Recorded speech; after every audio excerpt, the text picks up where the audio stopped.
One of my favorite things about the Volkswagen brand is that everybody has a Volkswagen story. Over the last 20 plus years, so much of my life has revolved around the Volkswagen orbit. Back in 2003, I was accepted to the Volkswagen Academy to train specifically on how to work on their cars. A year later, I packed up my life, moved to a state that I had never been to before to accept my first job at a dealership. This was the time when the MK4 R32, the Touareg, and the Phaeton were all brand new cars. For the next roughly 15 years, I spent day in and day out dedicating my career to fixing broken Volkswagens. This included all the levels of certification, master certification. I even got the opportunity to work on Scott Speed and Tanner Faust's GRC cars. So when I pose the question, has Volkswagen lost its soul?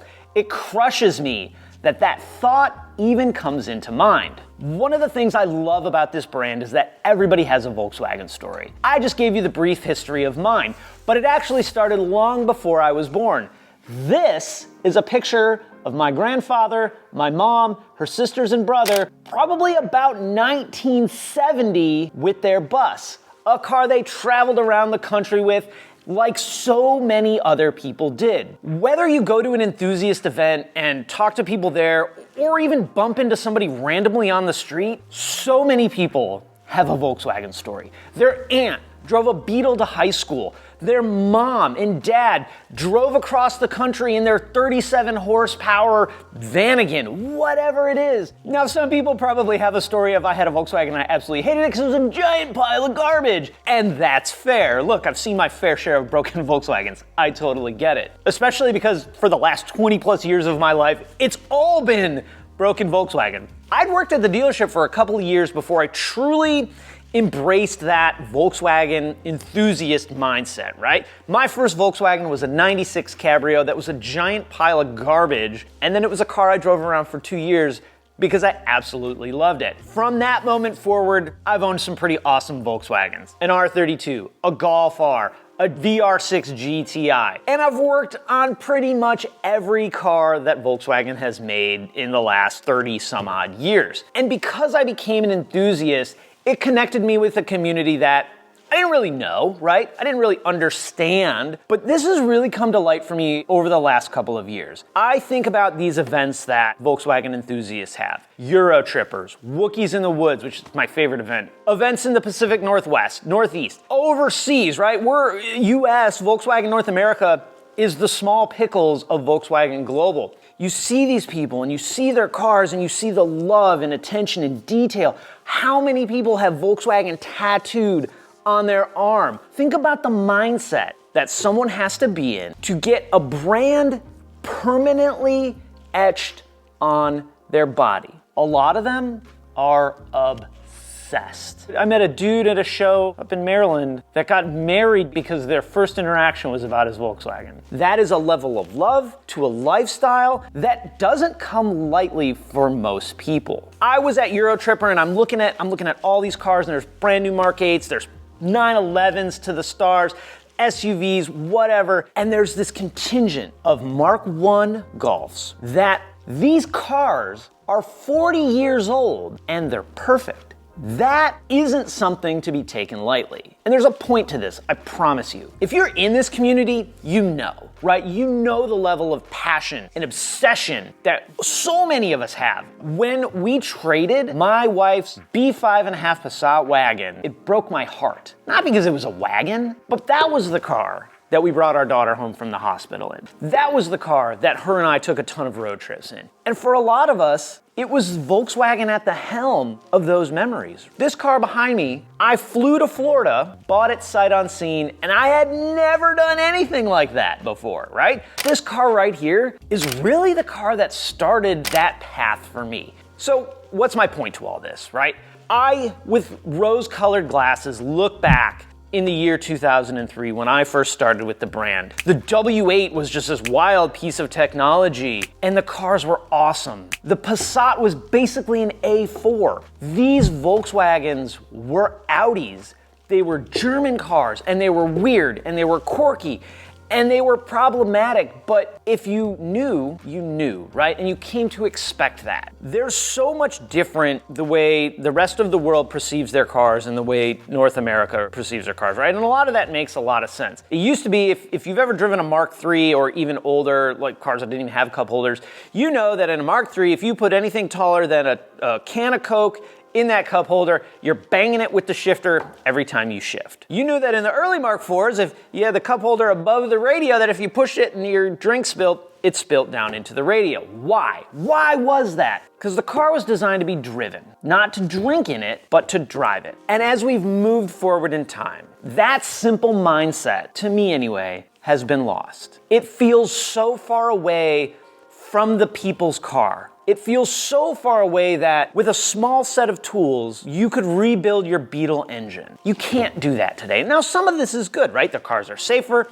I like a lot of the technology. We get better fuel economy, lower emissions. All those things are great. But I think that has caused Volkswagen to really lose its soul. The former CEO of Volkswagen at the 2024 Atlas launch, I'll paraphrase a little bit, said, "I'm excited to bring Volkswagen to be the premier SUV brand. I think SUVs are great. Are people gonna reminisce about their Atlas like they did their bus? I don't see a world where that happens. I don't see a world where a Mark 8 GTI, which is an awesome car, ever can have the commitment, the passion, the love that a Mark 1 does. Will the Mark 8 Golf R ever reach a level of status that the Mark 4 R32 has reached?" Now I have to give you a little backstory about how this specific question fired up into my brain. Recently added a Mark 5 R32 to the fleet, but a common problem on the Mark 5s is that the door harness breaks inside the boot where it connects from the door to the body of the car. The challenge there is it's a really hard place to also make a repair because you got these wires moving back and forth, right? So what did I do? I pulled the boot back, saw the broken wires. I know, okay, I'll just text the dealership and see if I can get another harness.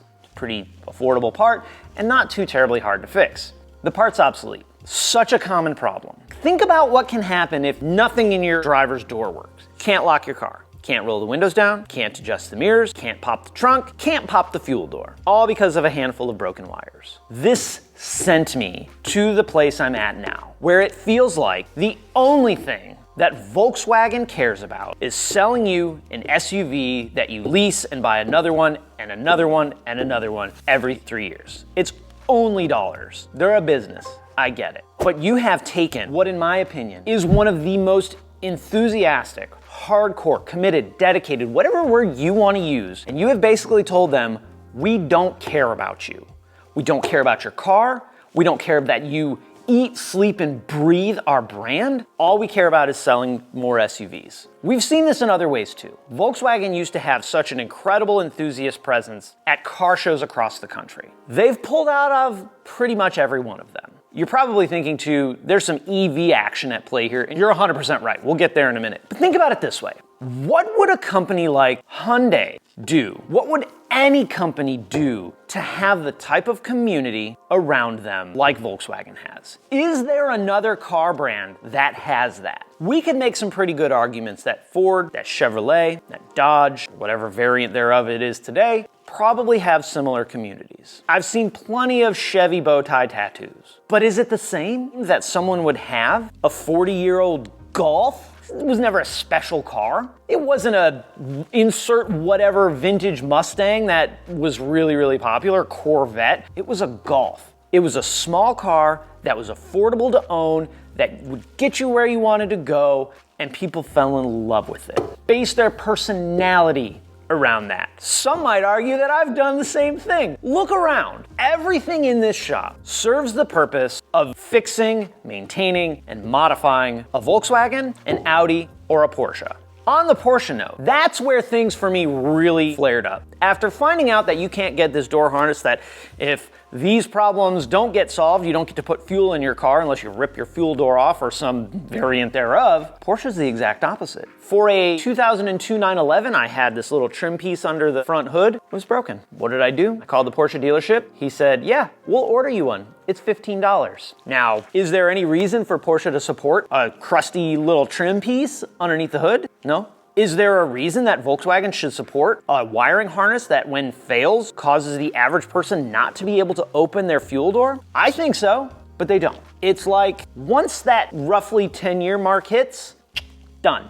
We don't have any of that. Now look, there's a lot of factors at play. Let's give them a little credit. It's expensive to support those things. It's expensive to support the car like this that they only made one model of. And a lot of things are exclusive to just this car. Wheels, seats, steering wheel, pillar trims. Here's another example. B5.5 Passat, my wife's car for 12 years. Headliner was falling down because that comes free with a lot of Volkswagens. According to the repair manual, you're supposed to replace the A pillars when you take the headliner down. Guess what I couldn't get? That pillar, that trim clip.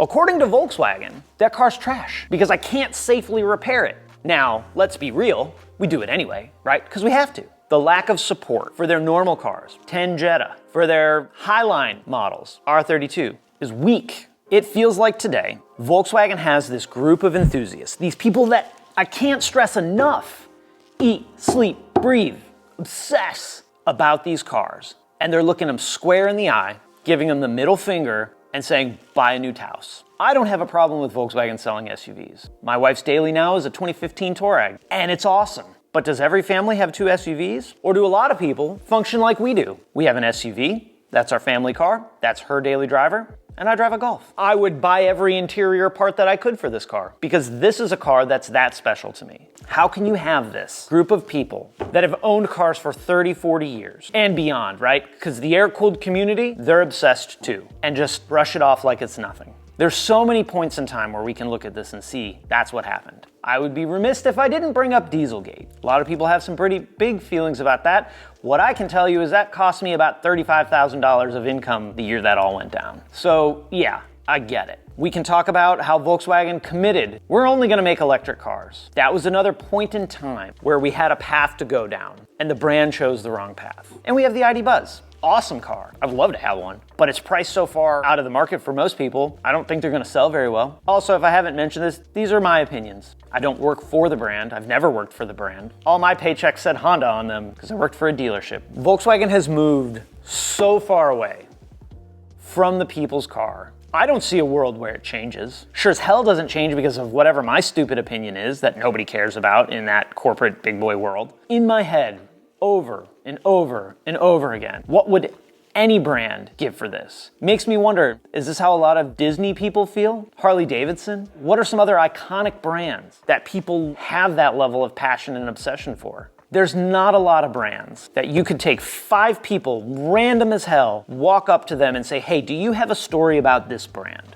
More maybe importantly, what does that cost a brand when they don't recognize it? And in some ways, cater to it. I think Dieselgate is a wound that could have been recoverable, and it didn't get played very well. I think the decision to move to all electric vehicles, not a smart one. Nice to see that maybe we're reconsidering that a little bit. Pulling out of so many of these events where, as an enthusiast, when you see the brand supporting a show, it means a lot. And when they're not there, or worse, you see them there one year and then they're gone the next, it surely doesn't inspire a whole hell of a lot of confidence, does it? Do we ever get a special car that's truly different, like the R32, like the Fahrenheit GTI, like the Spectrum? I don't see a world where we do. Now, I mentioned a lot about enthusiasts, right? But there's another group of people in the Volkswagen orbit that I think about all the time. And that's the technicians, service advisors, parts people, salespeople at the dealers. At my core, I was a Volkswagen technician. And I think about some of the things that have happened in that world that isn't this. Because let's be honest, is it that big of a deal?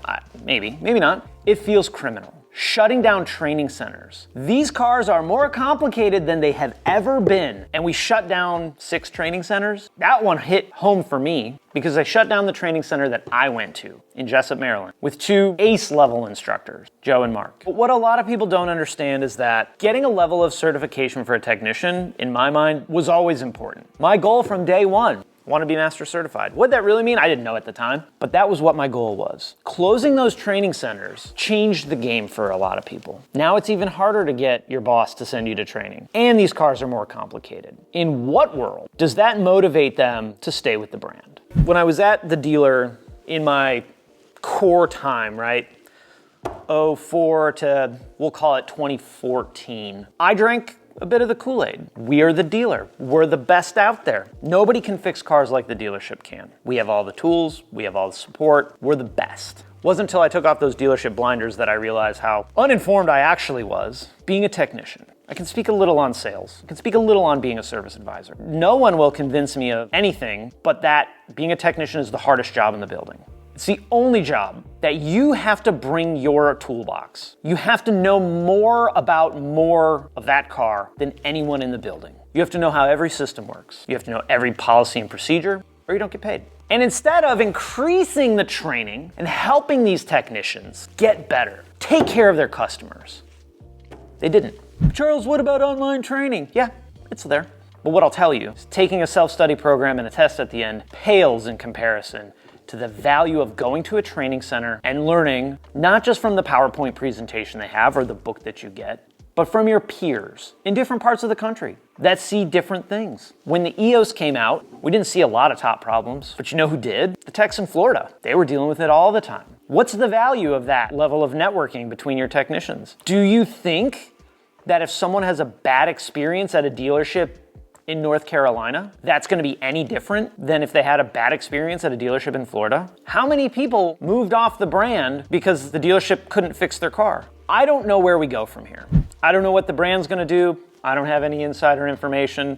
I have some friends that work for Volkswagen of America that are like us, passionate, enthusiastic, eat, sleep, breathe the brand. And I know if they could fix it, they would. You don't turn a barge quickly. So for those of you that work for Volkswagen, thank you, because I know you're doing all you can. So I guess it falls back to us to do what we've always done, figure it out, right? That wiring harness that I mentioned, Paul might be able to get me one. I'm gonna do everything I can to keep this car on the road and awesome. It's just gonna be a lot harder and more expensive. For a lot of people, this is their life. And it's a damn shame that Volkswagen doesn't appreciate that more. I don't think we should let that tarnish the communities that we're in. I'm not gonna do anything different. I might complain about it. I'm still gonna go to car shows. I'm still gonna rip this car through the mountains, which in my opinion is what it was meant to do. And I hope you do that too. Volkswagen of America, Volkswagen AG, and any subsidiary thereof, they're not gonna do anything about that. And I'm not gonna let them change my opinion of that,